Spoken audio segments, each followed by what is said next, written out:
Good morning students. आज हम अपने लेक्चर में एग्जाम्पल नंबर 1.2 करेंगे। इसे फर्स्ट वाले लेक्चर में मैंने आपको फर्स्ट एग्जाम्पल कराया था, तो आज हम इसका नेक्स्ट एग्जाम्पल करते हैं। देखो एग्जाम्पल 1.2 में वो हमें क्या बोल रहे हैं, construct a control chart for mean and the range. हमें एक कंट्रोल चार्ट कंस्ट्रक्ट करना है मीन और रेंज के लिए for the following data on the basis of uses. कौन से डाटा पे हमें कुछ डाटाज गिवन है, वो डाटाज हमारे किसके ऊपर बेस है, हमारे फ्यूजेस, यानी कि जो भी हमने प्रोडक्ट बनाया है वो हमारे फ्यूज हो चुके हैं। ठीक है, तो ये हमारा जो डाटा है सारा का सारा किस पे बेस है, फ्यूजेस पर। Samples of 5 been taken every hour. जो भी हम सैंपल्स ले रहे हैं, हम 5 सैंपल्स ले रहे हैं हर 1 आवर के बाद। So each set of 5 has been arrange in ascending order of the magnitude. तो इन्होंने जो एक सेट बनाया हुआ है, हर एक सेट जो 5 का इन्होंने अपने अकॉर्डिंगली बनाया है, उनको हमने अरेंज किया है एक असेंडिंग ऑर्डर के accordingly. So comment on whether the production seems to be under control assuming that these are the first data. हमें क्या करना है, हमें कमेंट करना है कि जो भी हमारी ये प्रोडक्शन है क्या वो अंडर कंट्रोल है या नहीं है अकॉर्डिंग टू दिस डाटा। अब देखो जैसे हमारा सैंपल नंबर 1 है, सैंपल नंबर 1 में हमारे सब ग्रुप्स हैं ये 42, 65, 75, 78, 87। ये है आपका sample number 2, sample number 3, sample number 4, sample number 5, 6, 7, 8, 9, 10, 11, 12। तो टोटल हमारे पास सैंपल नंबर्स कितने हैं, 12 है, और उनके सब ग्रुप्स कितने हैं, 5 ईच है। ठीक है, तो अब हमने यहाँ पर क्या चेक करना है, हमने सबसे पहले अपना मीन और रेंज को कैलकुलेट करना है। कैलकुलेट करके हमें ये चेक करना है कि वेदर जो हमारी प्रोडक्शन है वो अंडर कंट्रोल है या नहीं है। चलिए देखिए, हमने सबसे पहले क्या करना है, देखो हमने सबसे पहले सॉल्यूशन में हमने क्या करना है, मैंने यहाँ पे सैंपल्स नंबर ले लिया। हमारे पास टोटल कितने सैंपल्स नंबर थे, 12। ठीक है, सो 1 2 3 4 5 6 7 अप टू 12 मैंने सारे अपने सैंपल नंबर्स ले लिए हैं। और जो उनके सब ग्रुप्स थे ना बेटा, वो मैंने यहाँ पर ऐसे रो वाइज लिखे हैं। बुक में तो कॉलम वाइज लिखा था ना, मैंने यहाँ पर रो वाइज लिखे हैं, यानी कि सैंपल नंबर 1 के जो 5 सब ग्रुप्स हैं वो मेरे ये वाले हैं, सैंपल नंबर 2, सैंपल नंबर 3। तो जब मैं सॉल्व करी हूँ तब मैंने क्या किया, अपने सब ग्रुप्स को रो वाइज लिखा है। ठीक है, तो ये मेरी क्या है, सैंपल्स की ऑब्जर्वेशन है जो हर एक 1 आवर के बाद हमने यहाँ पर ली है। यानी कि सैंपल नंबर 1 के जो ये सब ग्रुप्स हैं हमने वो लिया, फिर उसके 1 घंटे बाद मैंने सैंपल नंबर 2 लिया, फिर 1 आवर के बाद मैंने सैंपल नंबर 3 लिया, ऐसे अप टू 100 तक हमने 12 सैंपल नंबर्स लिए हैं।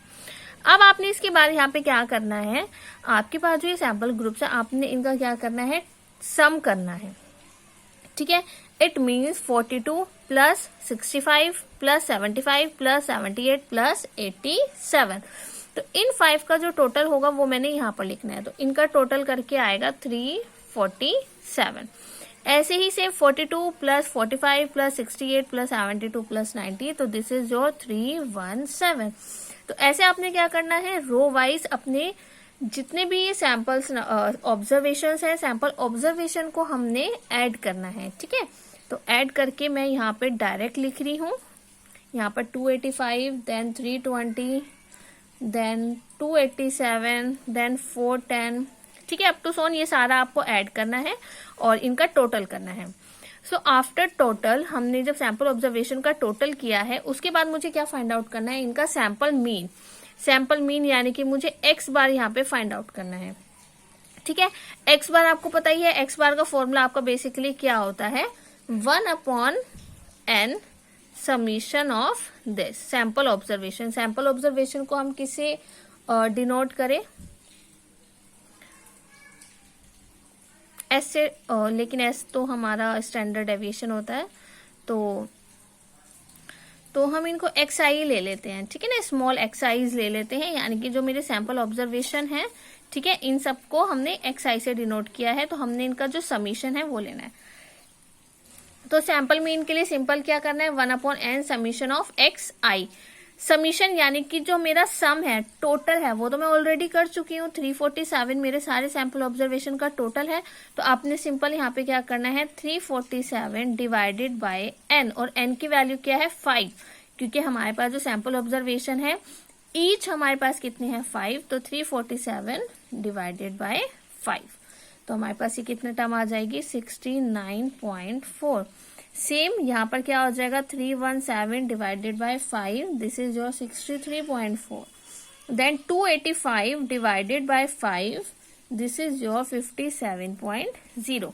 तो इट मीन्स आपने क्या करना है, सबसे पहले टोटल फाइंड करना है और उसके बाद जब हम उसका सैंपल मीन निकालेंगे तो मीन निकालने के लिए हम क्या करते हैं, अपने सैंपल ऑब्जर्वेशन का सम डिवाइडेड बाय सैंपल साइज.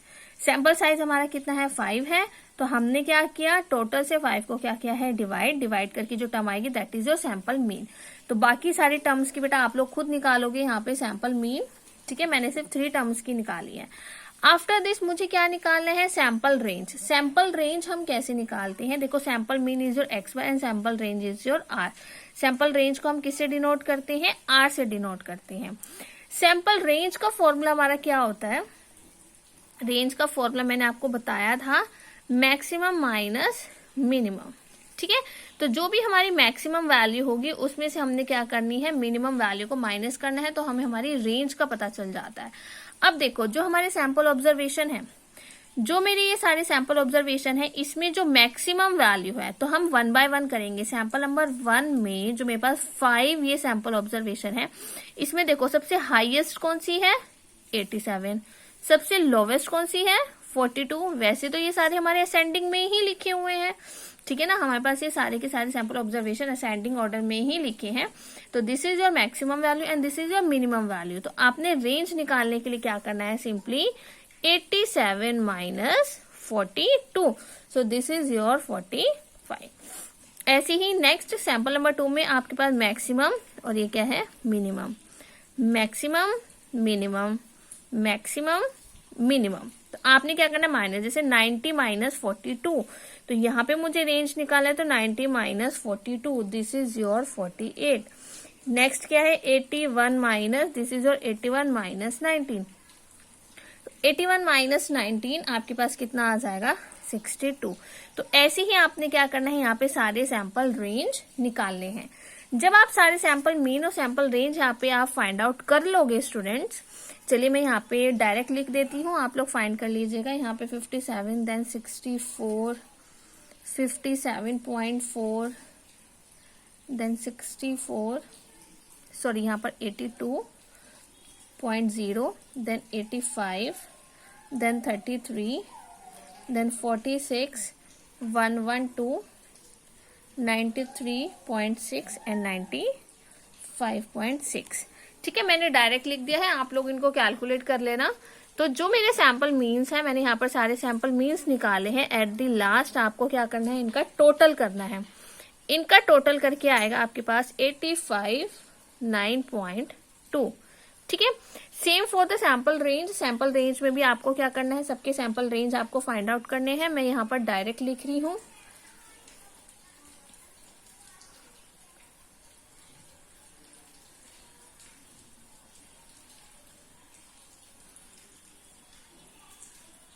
ठीक है गर्ल्स, तो यहाँ पर स्टूडेंट्स हमने क्या किया, अपने सारे सैंपल रेंज फाइंड आउट करने हैं और सैंपल रेंज फाइंड आउट करके लास्ट में आपको इनका भी क्या करना है, सम करना है. आप इन सब का क्या करोगे, सम. तो this is your sample mean and this is your sample range. After this हमने क्या करना है, ठीक है, अब हमने क्या फाइंड आउट करना है, एक्स डबल बार. उसका फॉर्मूला क्या था, 1/k summation of x I bar. 1/k. k यहाँ पर हमारे पास क्या है, टोटल नंबर ऑफ सैंपल्स. हमारे पास सैंपल नंबर्स कितने थे 12, तो यहाँ पर क्या आएगा 1/12 समीशन ऑफ एक्स आई बार. अभी हम लोग फाइंड आउट कर चुके हैं. समीशन ऑफ एक्स आई बार आपका क्या होगा, ये 859.2. ठीक है, तो हम इसको डायरेक्ट लिख रहे हैं 859.2. आपने इसको कैलकुलेट करना है और कैलकुलेट करके आपके पास की वैल्यू आएगी 71.6. Same 1/k 12 summation of are आई, यानी कि रेंज का समीशन अभी हमने फाइंड आउट किया, दैट इज 716. तो आपके पास आर बार की वैल्यू कितनी आ जाएगी 59.67. क्लियर. तो हमने क्या किया, यहाँ पे एक्स डबल बार और आर बार की वैल्यू को फाइंड आउट किया है. इसके बाद गर्ल्स हमने क्या करना है, जैसे आपको सैंपल साइज कितना गिवन है 5 गिवन है. ठीक है, तो जैसे अब मैं एक्स बार चार्ट और आर चार्ट यहाँ पर ड्रॉ करूंगी। ड्रॉ करने के लिए हमें यूसीएल और एलसीएल फाइंड आउट करना है सबसे पहले। तो एक्स बार चार्ट में यूसीएल यानी कि अपर कंट्रोल लिमिट का फॉर्मूला क्या होता है, एक्स डबल बार प्लस A2R बार। या तो आप ये वाला अपना कंसिडर कर सकते हैं या लास्ट लेक्चर में जो मैंने आपको बताया था हम वो भी कंसिडर कर सकते हैं। दोनों ही हमारे UCL for x bar chart का फॉर्मूला होता है। तो आप आइदर ये कंसिडर कर सकती हो या फिर से फर्स्ट एग्जाम्पल में जो मैंने आपको बताई थी टर्म्स, हम वो फॉर्मूला भी यहाँ पे कंसिडर कर सकते हैं। ये हम पे डिपेंड करता है, जो हमारे लिए इजीएस्ट होगा हम वही कंसिडर करेंगे। तो मैंने आपको जो फर्स्ट एग्जाम्पल में समझाया था वो मैं आपको बता चुकी हूँ। मैं आपको इस एग्जाम्पल में इसके थ्रू ये वाला एग्जाम्पल करवाना चाहती हूँ। तो अगर हम upper control limit for x bar chart इसके अकॉर्डिंगली सॉल्व करना चाहें तो हम कैसे करेंगे। देखो, एक्स डबल बार आप फाइंड कर चुके हो। एक्स डबल बार की वैल्यू 71.6 प्लस, अब A2 की वैल्यू मुझे नहीं पता, मुझे A2 की वैल्यू को फाइंड आउट करना है। तो हम A2 की वैल्यू को कैसे फाइंड आउट करते हैं, तो स्टूडेंट हम यहाँ पर A2 की वैल्यू को कैसे फाइंड आउट करते हैं, जिसे हमें सैंपल साइज n की वैल्यू कितनी गिवन है 5। मैंने आपको थ्योरी वाले लेक्चर में ये समझाया था कि this is your a table. इस टेबल में हम क्या करते हैं, अगर हमें सैंपल साइज पता है, हमें सैंपल साइज n की वैल्यू पता है, n की वैल्यू मेरी कितनी है 5, तो हम इस टेबल से डायरेक्टली अपनी वैल्यूज भी फाइंड आउट कर सकते हैं। अब देखिए 5 के सामने हमारे पास A2 की वैल्यू कितनी है 0.577। तो मैं यहां से डायरेक्टली A2 की वैल्यू को अपने यूसीएल के फॉर्मूले में पुट कर सकती हूँ। तो अगर मुझे सैंपल साइज पता है, सैंपल साइज 5 है, तो आपको A2 की वैल्यू पुट करनी है। तो यहाँ से आप A2 की वैल्यू पुट कर सकते हो, B1, B2, B3, B4, D1, D2, D3, D4। तो हम यहाँ से क्या करेंगे, हर एक वैल्यू को यहाँ से पुट करेंगे। जैसे कि आप देखिए, यूसीएल में A2 की वैल्यू पुट करनी है, एलसीएल में भी A2 की वैल्यू पुट करनी है।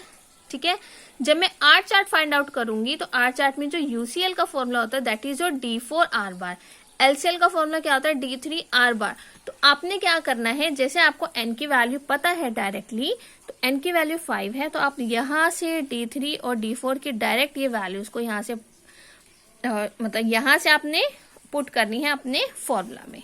ठीक है ना, चलिए तो मैंने क्या किया, टेबल में से, उस टेबल में से अगर मुझे n की वैल्यू पता है तो मैं A2 की वैल्यू को डायरेक्टली क्या करूंगी, पुट करूंगी। तो A2 की वैल्यू थी आपकी टेबल के अकॉर्डिंगली 0.58 इंटू R बार की वैल्यू अभी आपने फाइंड की है, कितनी है 59.6। सो 59.6। ठीक है, आपने इसको कैलकुलेट करना है, आपको यूसीएल मिल जाएगा। Same for LCL 71.6 minus 0.58 into 59.6। Same CL equals to X double bar, ये तो हमने X double bar already find out किया है 71.6। तो मैंने एक्स बार चार्ट के सारी की सारी टर्म्स को कैलकुलेट कर लिया है। अब मैं आर चार्ट के लिए upper control limit, lower control limit find out करूंगी। अपर कंट्रोल लिमिट का फॉर्मूला मेरा आर चार्ट के लिए क्या होता है D4R बार। मैं ये सब आपको थ्योरी लेक्चर में बेटा पढ़ा चुकी हूँ। अगर आप लोगों को फिर भी ये ध्यान नहीं है, आप मेरी लास्ट वीडियो जिसमें मैंने आपको एक्स बार चार्ट और आर चार्ट का टॉपिक कराया था, आप उसमें एक बार चेक कर लीजिएगा। ये सारी की सारी टर्म्स मैं आपको पहले समझा चुकी हूँ। सो D4 की वैल्यू हम जब टेबल में से चेक करेंगे तो टेबल में आपके पास D4 की वैल्यू है 2.11 इंटू आर बार अभी आप लोगों ने कैलकुलेट किया है, तो आर बार की वैल्यू थी 59.67। तो ये आप कैलकुलेट कर लीजिएगा स्टूडेंट्स। D3 आपका था 0 अकॉर्डिंग टू द टेबल, तो ये तो ऑलरेडी ही आपका क्या हो जाएगा 0। ठीक है, और CL central line for R chart equals to R bar, और आर बार हमने अभी क्या फाइंड किया है 59.67। क्लियर। तो ऐसे हमने क्या करना है, अपने एक्स बार चार्ट और आर चार्ट के सारी की सारी टर्म्स को फाइंड करना है। ठीक है, तो चलिए देखिए, अब एक बार बुक में भी ध्यान से देख लेते हैं हमने क्या क्या टॉपिक पढ़ लिया है। मैं आप लोगों को ये टेबल बता चुकी हूँ, ये हमने कैलकुलेट कर लिया, X bar chart R chart भी हमने कैलकुलेट कर लिया है। अब हमें यहाँ पर क्या चेक करना है कि जो हमारे पास सारी की सारी टर्म्स हैं, जो हमने मीन्स निकाले हैं, हमारे पास क्या वो आउट ऑफ कंट्रोल है या नहीं। ये मैंने आपको चार्ट, देखो एक्स बार चार्ट आपको कल भी मैंने एग्जाम्पल में समझाया था। इस एग्जाम्पल में आपको ये ड्रॉ करना है एक्स बार चार्ट, और ये क्या है आपका आर चार्ट। ये आपके पास क्या है सैंपल्स, ठीक है, सैंपल नंबर्स गिवन है। ये इनके क्या है, सैंपल मीन्स है। तो इन्होंने अपने अकॉर्डिंगली गैप्स लिए। हम कोई भी, आपको पता ही है ग्राफ आप लोग को सबको बनाना आता है, तो हम यहाँ पे अपने अकॉर्डिंगली क्या करेंगे, इन टर्म्स को कंसिडर करेंगे। ठीक है, इन्होंने यहाँ पर 50, 70, 90, 110 इतना डिफरेंस दिया है। आपको जो भी डिफरेंस देना है आप दे सकते हो। Central line, upper control limit और लोअर कंट्रोल लिमिट हम सब कुछ यहाँ पर फाइंड आउट कर चुके हैं। आपने क्या करना है, इनके सैंपल नंबर्स पे उनके सैंपल मीन्स को प्लॉट करना है। Same for the R chart, आपने सैंपल नंबर और उनके सैंपल रेंज यहाँ पर प्लॉट करने हैं। प्लॉट करने के बाद आपने यहाँ पर उनके सारे के सारे सैंपल रेंज को प्लॉट करना है। उसके बाद हमें चेक करना है कि क्या हमारे पास किसी भी सैंपल नंबर के जो मीन्स है, क्या वो हमारे beyond the upper control limit और लोअर कंट्रोल लिमिट जा रहे हैं। अब देखो, जो सैंपल नंबर 8 है वो भी हमारे पास बियॉन्ड जा रहा है और सैंपल नंबर 10 में भी यहाँ पर ये बियॉन्ड जा रहा है। इट मीन्स यहाँ पर भी हमारा जो एक्स बार चार्ट है वो क्या है, लैक ऑफ कंट्रोल है। और जो हमारा रेंज है, सैंपल रेंज है, जो हम आर चार्ट बना रहे हैं, वो हमारा क्या आ रहा है, अंडर कंट्रोल आ रहा है। तो इट मीन्स हमने कमेंट में फिर से क्या लिखना है कि जो हमारा एक्स बार चार्ट है, क्लियरली उसका जो प्रोसेस है वो आउट ऑफ कंट्रोल है। तो जो हमारे सैंपल्स है, यानी कि 8th और 10th हमारा जो सैंपल्स है वो हमारा आउटसाइड द कंट्रोल लिमिट जा रहा है। और जो हमारा आर चार्ट है वो तो सारे के सारे हमारे कंट्रोल लिमिट्स में है, तो वो वाला जो प्रोसेस है वो तो हमारा इन कंट्रोल है। So although R chart depicts control, so the process can not be regarded to be in the statistical control, क्योंकि जो हमारा एक्स बार चार्ट है वो हमारा लैक ऑफ कंट्रोल को शो कर रहा है। ठीक है, तो इट मीन्स हमने क्या किया, जो भी हमारे पास यहाँ पे फ्यूजेस दिए हुए थे, तो उसमें जो हमारा एक्स बार चार्ट है वो हमें बता रहा है कि इसमें 8th और 10th में कोई ना कोई हमारा असाइनेबल कोज है, उसमें कुछ ना कुछ लैक ऑफ कंट्रोल है। तो हमने क्या करना है, उसको ट्रेस करना है, then we have to eliminate that. ठीक है, तो स्टूडेंट्स आज आपने ये एग्जाम्पल करना है। ठीक है, इसके नेक्स्ट लेक्चर में मैं आपको 1.3 एग्जाम्पल समझाऊंगी, ये थोड़ा डिफरेंट है इसके साथ। तो अभी फिलहाल आपने क्या करना है, ये एग्जाम्पल पूरा सॉल्व करना है। कहीं पर भी कोई डाउट होगा then you have to ask.